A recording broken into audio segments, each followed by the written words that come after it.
What do you do when your girlfriend says, "I love you"? But it's to a guy in her D&D game? He thought it was just roleplay, until the other player caught real feelings. Secrets, eavesdropping, and one group chat that blew it all up. Let's spin this chaos. Go on, Nigel. Hello everyone, let's begin. I'm a 27-year-old guy, and I've been dating my 25-year-old girlfriend for almost 4 years. We've been living together for a few months now. She's funny, kind, wonderful, and honestly, pretty much everything I ever wanted in a partner. She's also into Dungeons and Dragons, very much the D&D type nerd, which I actually think is great. It's healthy that she has her own hobbies and friend group. She did try to get me into it, but I never really clicked with the whole thing. Too many weird rules and dice for me, and I just didn't find it fun. We even tried playing Baldur's Gate 3 together, hoping it would be a more accessible way for me to connect with her world. But I got bored pretty fast. At that point, we both agreed it was better for her to just enjoy her thing, and for me to enjoy mine. That's never been a problem. We have plenty of things we do together, and it's never been an issue for us to have separate hobbies. In fact, she really loves it. She gets excited for her weekly games and will sometimes tell me about the crazy adventures her party goes on. I'll admit, hearing the stories secondhand, they actually sound kind of fun. We live in a 2-bedroom apartment, 1 bedroom, and a shared home office with both of our laptops. Her D&D games are online and usually take place in the evening, so I typically hang out in the living room or go out while she plays. A few weeks ago, though, I noticed she had started locking the door when her game sessions were happening. I thought it was weird. Why would someone need to lock the door just to play D&D? It didn't sit right with me.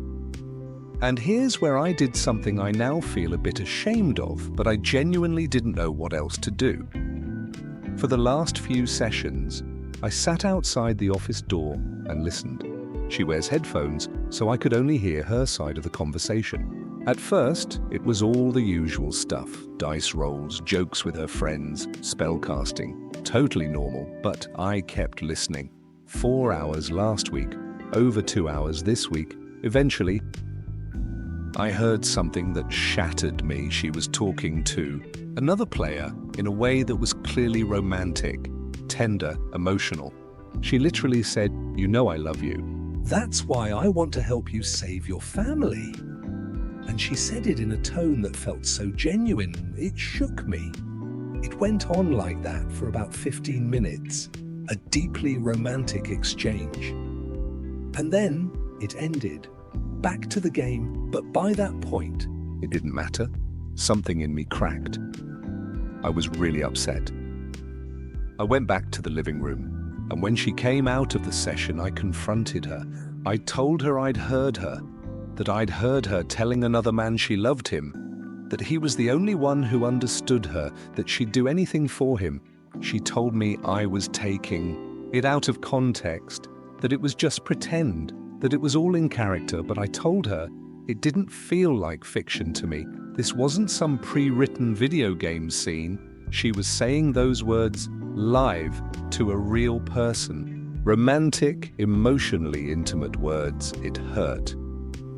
It felt like cheating. She said it wasn't cheating. Her character wasn't her. It was all for the drama of the story. She thought the romance made the character arc more interesting. Then she turned it around, said that me sitting outside the door was a violation of her privacy, that I showed I didn't trust her. She said that was the reason she locked the door in the first place. I apologized. I really did. But I also told her that me being wrong to eavesdrop didn't cancel out what she did. She doubled down, said she did nothing wrong, said it was just a game. But somehow that made me feel worse. Maybe I'm being sensitive. Maybe I'm overthinking it. But she's the first person I've ever been this vulnerable with, the way she used to tell me she loved me. It sounded exactly like how she spoke during the game, that tone, that tenderness, and it made me wonder, was she just acting with me too? Was any of that real? I know she's technically not cheating. I get that. But something about it still feels wrong. There are parts of her I thought were reserved just for me. And now I don't know where that boundary is anymore. We've been living in this weird limbo for the last few days, like nothing happened. But the tension is thick. Today I told her we needed to talk. I told her I respect her hobbies, I support her playing the game, but I also need to feel secure in our relationship. So I asked that she stop locking the door and stop doing romantic roleplay with other players. She pushed back, said I never complained when she talked endlessly about romancing Astarion in Baldur's Gate 3. I told her that's different. That's fiction, that's her talking about being moved by a story. But what she's doing in her D&D game, that's her as herself speaking directly to another real person. And that crosses a line for me. She said I was being possessive, controlling, that I have no right to tell her what to say in her own hobbies. I told her I wasn't trying to control her, but if she couldn't understand why this bothered me, then I wasn't sure we had a future. She told me I wasn't in the right state to have this discussion and that we'd talk again when I calmed down. Then she left for school. She's getting her master's. But since then, I've been anything but calm. The more I think about it, the more upset I get. Shouldn't the fact that this hurts me at least matter to her? I'm not even sure what I'm asking anymore. Am I overreacting, or am I right to feel like something sacred was crossed? First comment. I'm glad everything seems to be working out, but I still think you need to have a conversation about why she was locking the door in the first place. Because to me, that suggests, on some level, she knew it would hurt you. And if I were in your position, I don't think I could move forward without getting the full truth. Reply from OP. From what she told me, it wasn't about feeling like it was wrong. She said she used to lock the door even when she lived at her parents' house before the romance subplot even happened.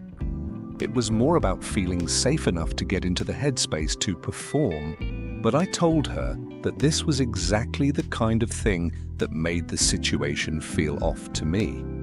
And now, especially seeing how differently Joe interpreted things, she agreed. From now on, the door will stay unlocked. She's going to work on getting more comfortable with me being around, either in the voice chat or in the room, because as unhinged as Joe's reaction was, it clearly didn't happen in a vacuum. Second comment. You were totally valid in feeling uncomfortable about your partner betraying love with someone else, even in roleplay. I play D&D too, and I'd be seriously thrown off if my partner flirted with another player in character right in front of me. So I don't understand why people were calling your boundaries unreasonable in the original post. I'm just glad you two found a way to talk it out. Reply from OP. I'm not going to pretend it'll be easy, but I love her. And if this hobby really means that much to her, then I think I owe it to her to give her some grace. So, after reading all your comments, I started to think maybe I actually was overreacting, and that I really had messed up. One comment in particular stuck with me.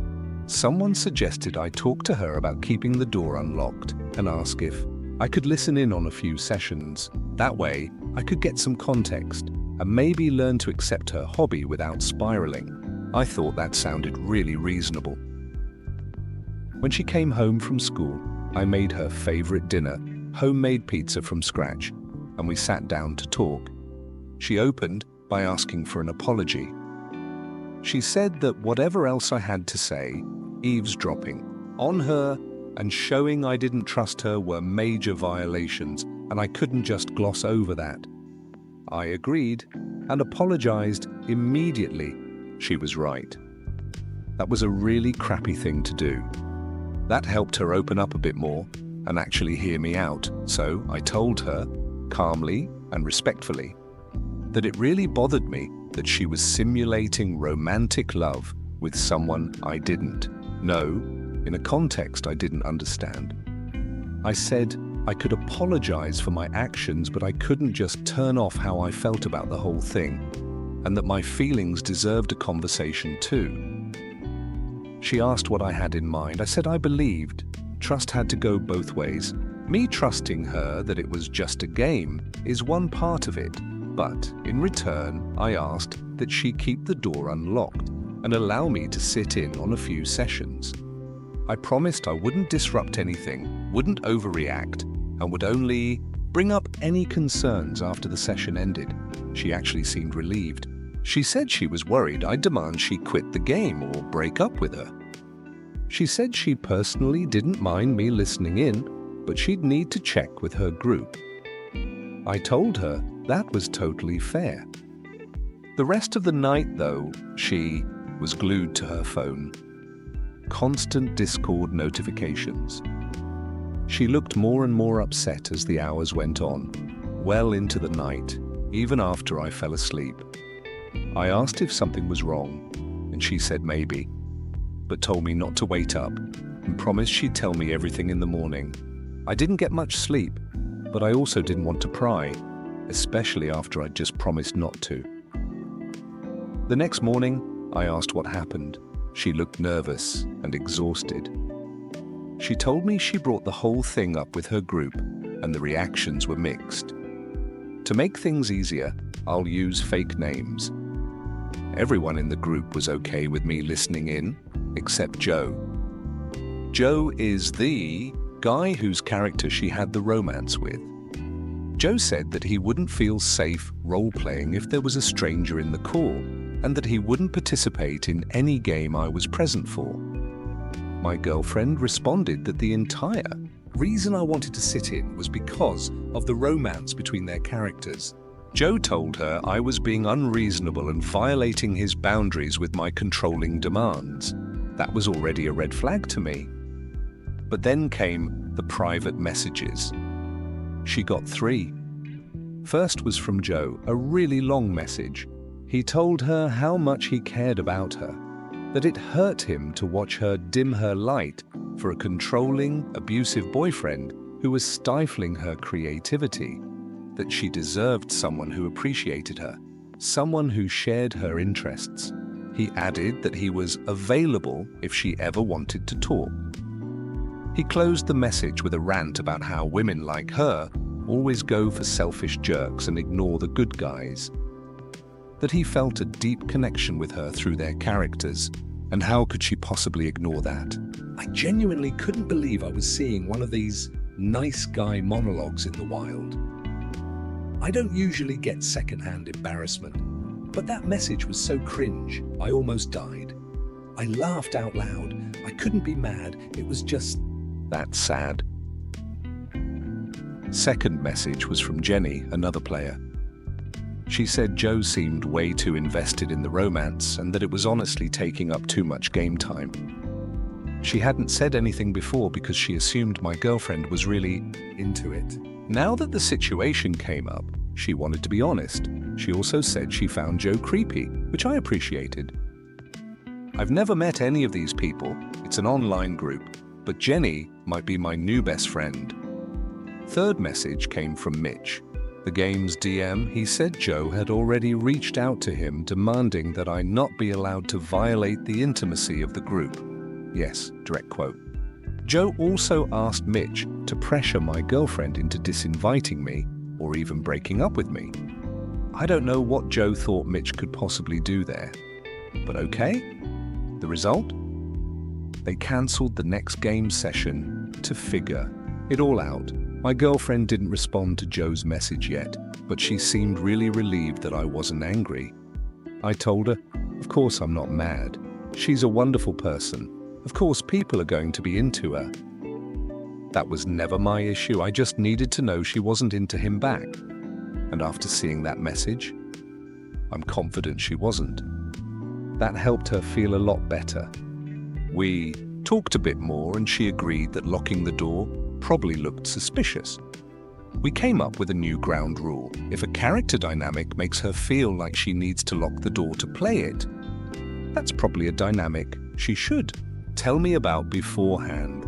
I promised to stop eavesdropping and to approach things honestly. She agreed to be more transparent with what goes on in the games. The romance with Joe's character won't be continuing, and seeing how she feels about him now, I actually do trust her to do character romance again in the future, as long as she's honest with me and selective about who it's with. Small update, because the situation resolved itself. Apparently, Joe didn't like being left on read, so he sent her another message, super rude, saying, and I quote, that she was going to die alone with cats because her asshole boyfriend is going to leave her once she loses her looks. This man has never even seen her in person, by the way, so she blocked him, took a screenshot, sent it to Mitch. Joe's out of the group. My girlfriend apologized for not realizing how completely unhinged he was, and we both agreed if there's ever something happening in a game that she wouldn't be okay with me hearing, then maybe that's something she shouldn't be doing. Let's take a look at some of the comments. First comment. I'm sorry to say this, but yes, absolutely. I don't play D&D anymore and don't enjoy it myself, but I understand that people do all sorts of things to maintain an environment where they feel safe. Role-playing can be incredibly vulnerable, and it's really easy to feel embarrassed if someone overhears. You should have just asked her why she locked the door if you were concerned. Your post suggests that rather than your girlfriend having a full-on emotional affair, which is possible but unlikely, the real issue is that hearing her say those words to someone else hurt you. And I get that. I really do. But you hit her with a double whammy. First, you invaded her privacy. Then, you accused her of cheating. After that, she's not going to be in the right state of mind to be considerate of your feelings. You've put her on the defensive. Ask yourself, do you want there to still be a relationship after you win this argument? I don't want to be harsh, but this seems like a tough situation. You're probably a decent person, and you're clearly hurting right now. But there are moments when we have to recognize that we're the one who crossed a line. TLDR. Yes, this reaction was over the line. If you had just asked about the lock, or asked more about what the games were like, you likely wouldn't have ended up hurt or surprised. Reply from OP. I accept that I probably messed up here, maybe a lot, and I will apologize for it, but I can't just pretend I'm okay with her simulating a romantic relationship with another person. I can't. And if I just apologize and drop it, I'm afraid I'll spend the rest of our relationship feeling like I have to share her emotional vulnerability with someone else, if that makes sense. I don't want to be a prude. I really don't. But I just can't get comfortable with my girlfriend telling someone else she loves them, even in a game. It hurts too much. Cheaters never prosper, unless they roll a nat 20 on charisma, apparently. Subscribe for more messes people swear they'd never make.